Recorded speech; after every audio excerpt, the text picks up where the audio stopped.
తర్వాత మా జిల్లాలోని ఎమ్మెల్యేలు ఇక్కడ ప్రాంతంలో నివసిస్తున్నటువంటి నేత కార్మికుల భవిష్యత్తు కోసం, వాళ్ళ అభ్యున్నతి కోసం, వారి సమస్యలపైన ముఖ్యమంత్రి గారితో సమాలోచనలు చేసి వారి సమస్యల పరిష్కారం కోసం ముఖ్యమంత్రి గారి దగ్గర విన్నవించడం జరిగింది. నేత కార్మికుల కోసం ప్రత్యేకంగా నేతన్న భరోసా కార్యక్రమాన్ని తీసుకొచ్చారు.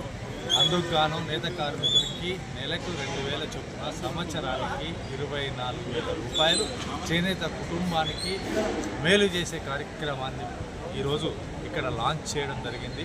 దానితో పాటు ఇంతకు ముందున్న రుణాలన్నిటినీ కూడా రుణమాఫీ చేసిన ఘనత ఈ యొక్క రేవంత్ రెడ్డి గారికి దక్కుతుంది. దాంతోపాటు గతంలో ఉన్నటువంటి త్రిప్టి పథకం చేనేత కార్మిక సంఘం అధ్యక్షుడు ఈరోజు నేతన్నల పక్షపాతిగా రాష్ట్ర ప్రభుత్వం గౌరవ ముఖ్యమంత్రి రేవంత్ రెడ్డి గారికి మేము కృతజ్ఞత తెలియజేస్తున్నాము. ఎందుకంటే